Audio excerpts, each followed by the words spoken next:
Greetings, comic fans. Lieutenant Fish back with another video comic review. So, I've been wanting to talk about these for quite a while since I did the first comic review, and my big goal now, particularly following Captain Cummings and Diversity in Comics discussions about how they're afraid the industry is failing and just dying as far as the mainstream comics, is to really go out and promote a number of titles and authors and writers I've been following for years now who have been self-publishing their own works through websites like Comics Express, which I think is defunct now, but Indie Planet, Lulu.com, and other places. So we're going to start this out with The Underburbs by Joe Haley and TJ Dort. Now, these guys running their little solo imprint press, Rolling Boil Press, they were publishing through Comic Express. I think now it's Indie Planet. I will have links at the description below. Have been putting out their comics since about 2006. This is issue 1. 1 through 3 are a little oversized, but I think you can get the normal size books now from Indie Planet.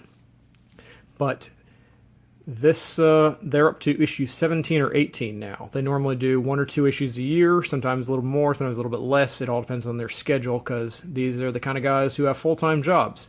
And when in their spare time, they put out comics. That's the kind of thing they enjoy doing. And these are some really, really great books. So I am going to be promoting these guys as much as possible.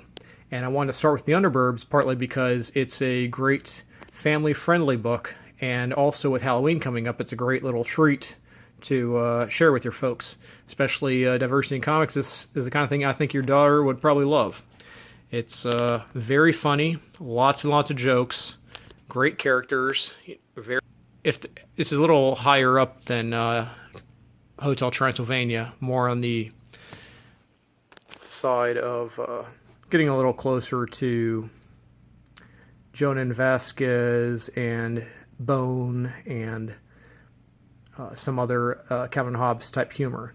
But what I like about the Underburbs is that they really go for a style of a lot like Mel Brooks. They will throw dozens and dozens of gags at the page, at every single page, visual, dialogue, just sidebars, all kinds of things over and over again. So, it might be a few flat jokes. I'm not a huge fan. Issue 7 is a little bit weird and doesn't really do much with the plot.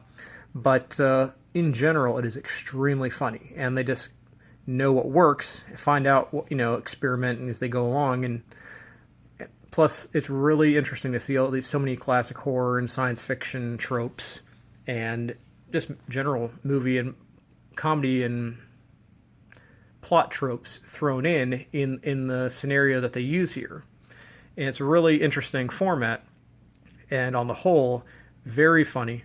I'd say extremely family-friendly. There's a couple graphic bits with some zombies that are a little bit, might be possibly disturbing in issue 2 or 3, depending on how young the kid is, but it's nothing horrific or anything. It's just a little weird, or definitely a little darker. But it's also played up for laughs, so it's really good. Basically, the big theme here is the big overarching plot is that Countess Winifred Pale here, the vampire, is trying to take over Earth. She comes from a alternate dimension in the city of Underborough, and she wants to take over the Earth, starting with the town of Pendleton, using a special portal and a magic scroll she's located.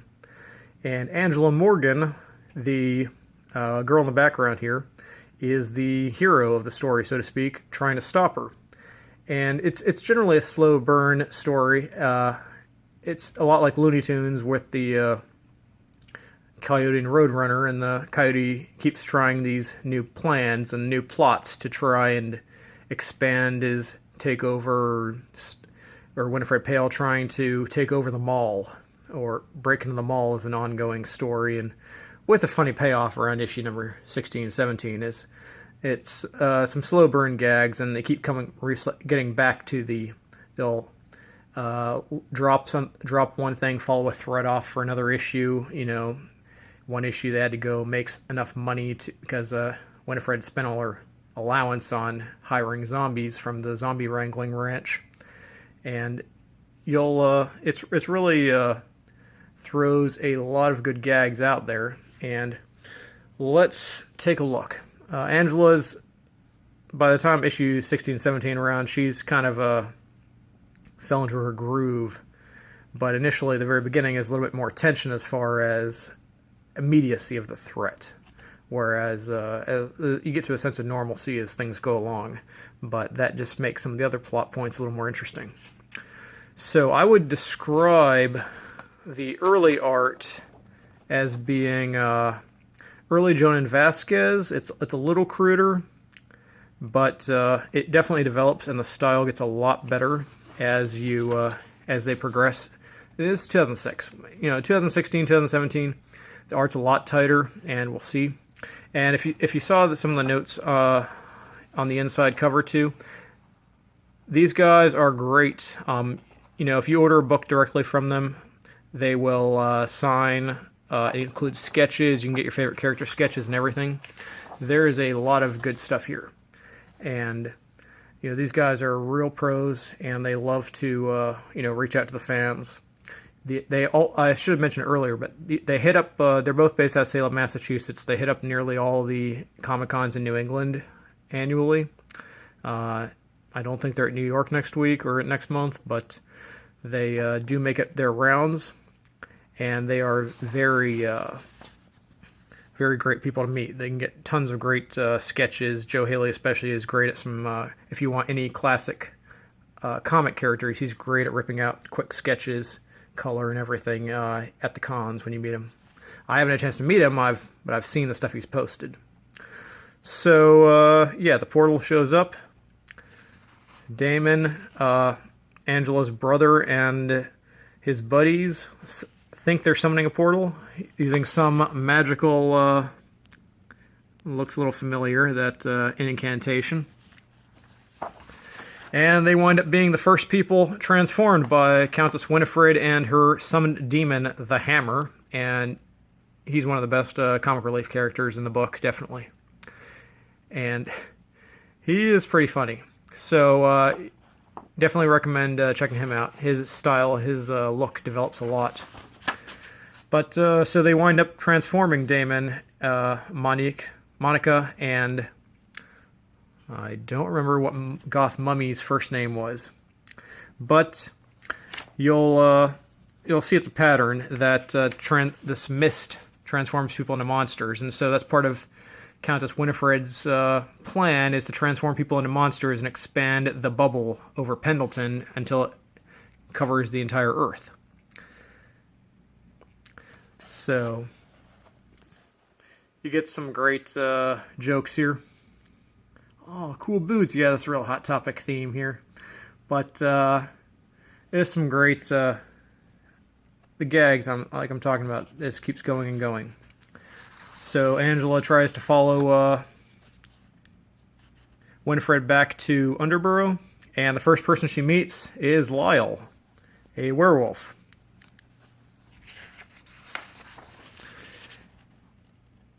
Brushing his teeth, tied to a dog run. And you find out a little bit later on he's actually a councilman. But, he's kind of stuck on the dog run, doesn't want to go into town too often. So it's a lot of great gags, bringing some of the very mundane mixed with the classic monster format. And it really works well. So, again, that is just part of issue 1. But for comparison, we can take a look at issue number 15, which had a great The Hammer's Day Out. And you can see the art style has definitely progressed since the first one.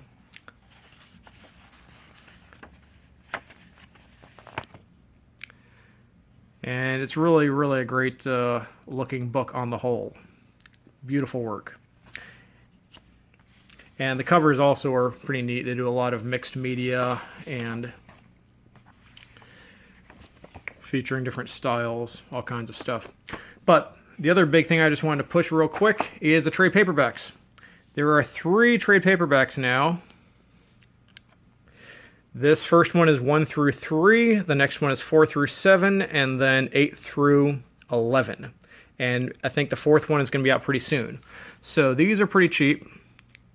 And you can get order them directly, include, sketch and signed copy again. And the best part about these, number one, it's a great story as usual, but they've gone out of their way. They do issue commentaries in between. It's a little weird, like director's commentary, but it goes frame by frame and covers all kinds of great gags and explains what they were trying to reach. But it's very, very funny. And a lot like the commentary Eric Powell did on the Goon Rough Stuff, the first self-published trade paperback he did, if you liked that sort of format. But each of the trades includes a lot of bonus sketches and side material and things. So it's really cool. You see a lot of alternate pictures, a lot of alternate versions. All the books have this. So the trade paperback is a great place to start. Otherwise, I'll include all the links for contacting these guys, following them on Twitter or anything.